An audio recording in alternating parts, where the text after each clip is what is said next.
പിന്നെ സാംസ്കാരിക നായകർ എന്ന് വിളിക്കപ്പെടുന്ന കുറച്ച് ആളുകൾ ഇവരുടെ ഇഷ്യൂ ഉണ്ടാകുമ്പോൾ മാത്രം പ്രതികരിക്കുന്ന കുറച്ച് ആളുകളോട് പാർട്ടി നിർദ്ദേശത്തിനനുസരിച്ച് അവരും ഫേസ്ബുക്കിൽ ഒരു പോസ്റ്റ് ഇട്ടത് ഒഴിച്ചു നിർത്തിയാൽ ജനങ്ങൾക്കിടയിൽ അതിന് ആ കള്ളപ്രചാരണത്തിന് യാതൊരു ഇമ്പാക്റ്റും ഉണ്ടായിട്ടില്ല. പിന്നെ ഇനി അവരാണ് പറയേണ്ടത്. ഇല്ലാത്തൊരു കാര്യത്തിൻ്റെ പേരിൽ ഈ പറയുന്ന വ്യക്തിഹത്യ ഇപ്പോൾ ആർക്കെതിരെയാണ് നടന്നത്, ആർക്കാണ് ശരിക്കും വ്യക്തിഹത്യ നേരിടേണ്ടി വന്നത് എന്നുള്ളത് ഇനി ബഹുമാനപ്പെട്ട എതിർ സ്ഥാനാർത്ഥിയും CPM ആണ് പറയേണ്ടത്. മുഖ്യമന്ത്രി തൊട്ട് റാങ്ക് ആൻഡ് ഫയലിലുള്ള എല്ലാവരും അതിൽ പ്രതികരിച്ചവരാണ്. ഇനി അവർ പറയട്ടെ. നമസ്കാരം. ഒടുവിൽ ഷാഫി പറമ്പിലിന് ആശ്വാസം തന്നെയായിരുന്നു ആ വാർത്ത. വടകര ലോക്സഭാ മണ്ഡലത്തിൽ UDF സ്ഥാനാർത്ഥിയായി മത്സരിക്കുന്ന ഷാഫി പറമ്പിൽ തൻ്റെ തൊട്ടടുത്ത എതിർ സ്ഥാനാർത്ഥിയായ LDFിൻ്റെ KK ശൈലജ ടീച്ചറിൻ്റെ മോർഫ് ചെയ്ത വീഡിയോ ഉണ്ടാക്കി എന്നുള്ള ഒരു ആരോപണമായിരുന്നു ശൈലജ ടീച്ചർ നേരത്തെ പറഞ്ഞിരുന്നത്. ശൈലജ ടീച്ചറും ഇടതുപക്ഷ നേതാക്കളും അണികളും എല്ലാവരും ഇക്കാര്യത്തിൽ ഷാഫി പറമ്പിലിനെയും UDF പ്രവർത്തകരെയുമാണ് പ്രതിക്കൂട്ടിൽ നിർത്തിയിരുന്നത്.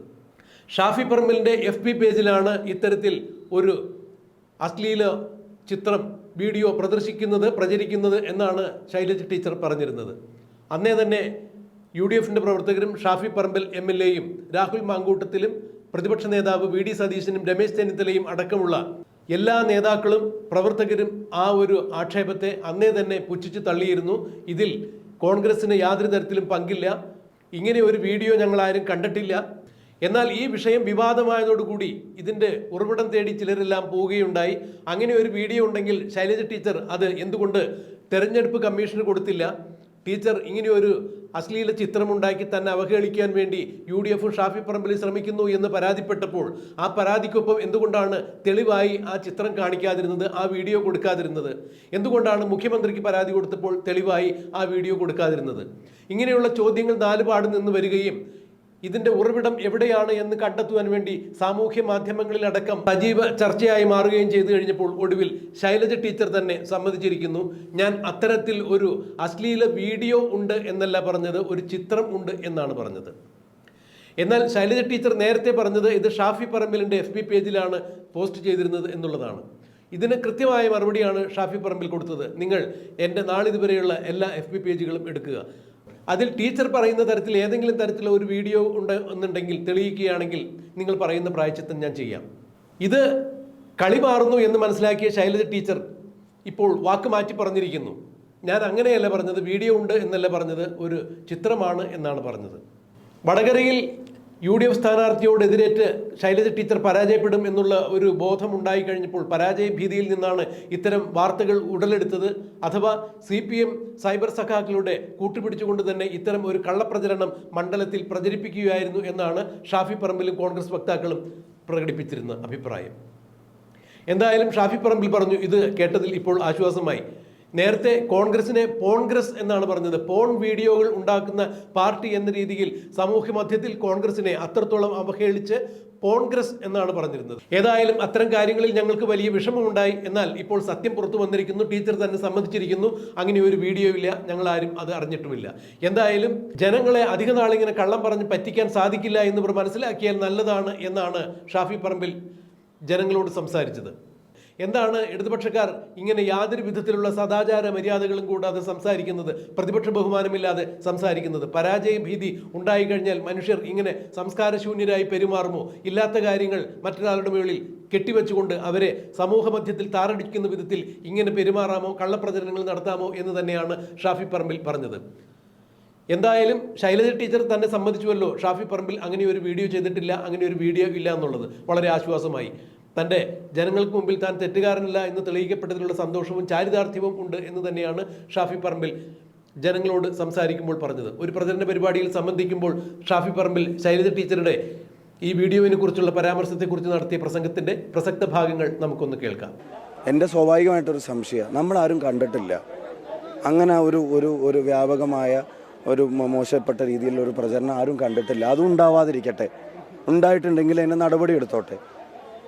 അതിൽ മോശപ്പെട്ട എന്തെങ്കിലും ഉണ്ടെങ്കിൽ നടപടി എടുത്തോട്ടെ. ഞങ്ങൾക്ക് പ്രശ്നം അതല്ല. ഞാൻ മനസ്സറിവില്ലാത്തൊരു കാര്യം, ഇതിപ്പോൾ ആദ്യം ഞാൻ വീഡിയോ ഉണ്ടാക്കി എന്ന് പറഞ്ഞിട്ട് എന്തുമാത്രം പോസ്റ്റുകൾ വന്നു, എന്തുമാത്രം ബുദ്ധിജീവികൾ പ്രതികരിച്ചു. ഇന്നാണല്ലോ പറയുന്നത് അങ്ങനെ ഒരു വീഡിയോ ഇല്ല. അപ്പോൾ ഇതുവരെ അതിൻ്റെ പേരിൽ എന്നെ ആക്ഷേപിച്ചതിന് എന്നെ തെറി വിളിച്ചതിന്, ബുദ്ധിജീവികളായിട്ടുള്ള ആളുകൾ പിന്നെ വന്നിട്ട് അതിൽ അങ്ങനെ ചെയ്യാൻ പാടില്ലായിരുന്നു എന്ന് ഉപദേശിച്ചതിന്, മാധ്യമങ്ങളിലെ വൈകിട്ടുള്ള ചർച്ചകളിൽ പോണെന്ന് വരെയുള്ള വാക്ക് ഉപയോഗിച്ചില്ലേ? ഉണ്ടോ ഇല്ലോ? ഞങ്ങളാണോ പറഞ്ഞത്? നിങ്ങൾ സത്യന്തമായിട്ട് പറയണം. പോണെന്ന് വരെയുള്ള വാക്ക് ഉപയോഗിച്ചില്ലേ? അതിനാരെങ്കിലും മാപ്പ് പറയുമോ? അല്ലെങ്കിൽ അതിലാരെങ്കിലും ഖേദം രേഖപ്പെടുത്തുമോ? അതിലാർക്കെങ്കിലും റിഗ്രറ്റ് ഉണ്ടോ? ഇതൊരു വൺ വേ ട്രാഫിക് അല്ലല്ലോ. ഇന്ന് അതേ സമയം ഇന്ന് പിന്നെ വടകരയിൽ നിങ്ങളുടെ എല്ലാവരുടെയും മുമ്പിൽ KK രമ നടത്തിയ പത്രസമ്മേളനം, ഒരാൾ ഗ്രേസ്ഫുൾ ആയിട്ടുള്ള ഒരു പ്രസ് കോൺഫറൻസിൽ അവർ നടത്തിയത്. ടീച്ചർ പറഞ്ഞ ആ വീഡിയോ ഞങ്ങൾ കണ്ടിട്ടില്ല, എങ്കിലും ടീച്ചർ ഉണ്ടെന്ന് പറഞ്ഞതിനെ ഞങ്ങൾ വിശ്വസിക്കുന്നു. അങ്ങനെ ഉണ്ടായിട്ടുണ്ടെങ്കിൽ നടപടിയെടുക്കണം. പക്ഷേ അതിൽ UDF സ്ഥാനാർത്ഥിക്ക് പങ്കുണ്ടെന്ന് പറയുന്നത് തികഞ്ഞ അസംബന്ധമാണ് എന്ന് അവർ കൃത്യമായിട്ടൊരു സ്റ്റാൻഡ് എടുത്തില്ലേ? എന്നിട്ട് അതിനെപ്പോലും ഇന്നലെ വൈകുന്നേരം മുതൽ തെറ്റിദ്ധരിപ്പിക്കുന്ന എന്താ? ഷാഫി പറമ്പിലിനെതിരെ KK രമ പത്രസമ്മേളനം നടത്തി. നിങ്ങൾ ആ പത്രസമ്മേളനത്തിൽ പങ്കെടുത്തവരല്ലേ? അവരങ്ങനെ എനിക്കെതിരെ എന്തെങ്കിലും ഒരു വാക്കവിടെ പറഞ്ഞിരുന്നു? ഇല്ലല്ലോ. അപ്പോൾ അത് ഒരു 1.5 മിനിറ്റിൻ്റെ വീഡിയോ ഒരു 50 തവണയെങ്കിലും എഡിറ്റ് ചെയ്തിട്ടാണ് ഇന്ന് നടത്തിയിരിക്കുക. ആ വീഡിയോ ഒന്ന് കണ്ടു നോക്കണം. വാക്ക് വെച്ച് മുറിച്ചിരിക്കുക. അപ്പോൾ അതിനൊന്ന് തള്ളി പറയാൻ തയ്യാറാവണ്ടേ? ടീച്ചർക്കെതിരെ അങ്ങനെ നടന്നിട്ടുണ്ടെങ്കിൽ, ഞങ്ങളുടെ ശ്രദ്ധയിൽപ്പെട്ടിട്ടില്ല, നടന്നിട്ടുണ്ടെങ്കിൽ അത് തെറ്റാണെന്ന് KK രമ പറഞ്ഞു. അപ്പോൾ രമ്യ ഹരിദാസിനെതിരെ നടക്കുന്നുണ്ട്, അതിൻ്റെ സ്ക്രീൻഷോട്ടും തെളിവും സഹിതം പറഞ്ഞു. ഇവിടുത്തെ ഒരു MLAയുടെ മകനൊക്കെ പഴയ MLAയുടെ മകനൊക്കെ ഫേസ്ബുക്കിലിട്ട പോസ്റ്റും കമൻറ്റൊക്കെ നിങ്ങൾ വായിച്ചിരുന്നു. അതിനൊന്ന് തിരിച്ചും തള്ളി പറയണ്ടേ? അപ്പോഴല്ലേ ഇതൊരു പോളിസി ഒരു സ്റ്റാൻഡായി മാറുകയുള്ളൂ. അവനവൻ്റെ രാഷ്ട്രീയ നേട്ടത്തിന് വേണ്ടി മാത്രം പറയുന്നൊരു അഭിപ്രായം ആവരുതല്ലോ വ്യക്തിഹത്യയെ സംബന്ധിച്ച് പറയുന്ന അഭിപ്രായങ്ങൾ. അപ്പോൾ എന്തായാലും വീഡിയോ ഇല്ല എന്ന് പറഞ്ഞിട്ടുണ്ടെങ്കിൽ അതിനെ സ്വാഗതം ചെയ്യുന്നു, സന്തോഷം. ഇത്രയും നാൾ അതിൻ്റെ പേരിൽ ഞാൻ ഉൾപ്പെടെയുള്ള ആളുകൾക്ക് എതിരുണ്ടായ ആക്ഷേപങ്ങളെ സംബന്ധിച്ച് എന്താണ് മറുപടി എന്ന് ഞാൻ ചോദിക്കുന്നില്ല. ജനങ്ങൾക്ക് ഇടയിൽ അതില്ല എന്നുള്ളത് വന്നാൽ മതി. ഉണ്ടാവരുതെന്ന് തന്നെ ആഗ്രഹിച്ചത്.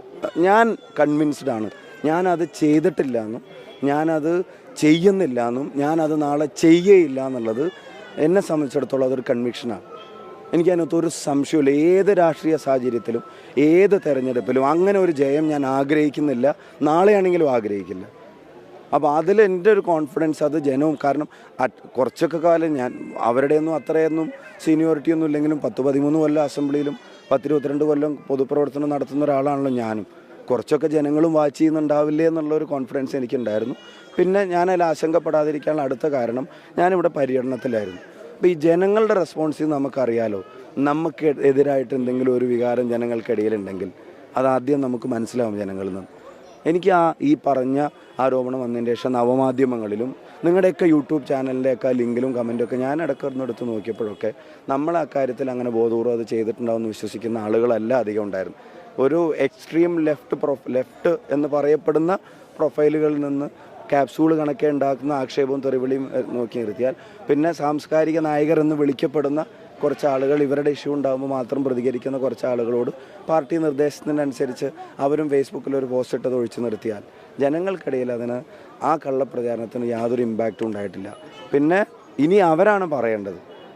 ഇല്ലാത്തൊരു കാര്യത്തിൻ്റെ പേരിൽ ഈ പറയുന്ന വ്യക്തിഹത്യ ഇപ്പോൾ ആർക്കെതിരെയാണ് നടന്നത്, ആർക്കാണ് ശരിക്കും വ്യക്തിഹത്യ നേരിടേണ്ടി വന്നത് എന്നുള്ളത് ഇനി ബഹുമാനപ്പെട്ട എതിർ സ്ഥാനാർത്ഥിയും CPM ആണ് പറയേണ്ടത്. മുഖ്യമന്ത്രി തൊട്ട് റാങ്ക് ആൻഡ് ഫയലിലുള്ള എല്ലാവരും അതിൽ പ്രതികരിച്ചവരാണ്. ഇനി അവർ പറയട്ടെ.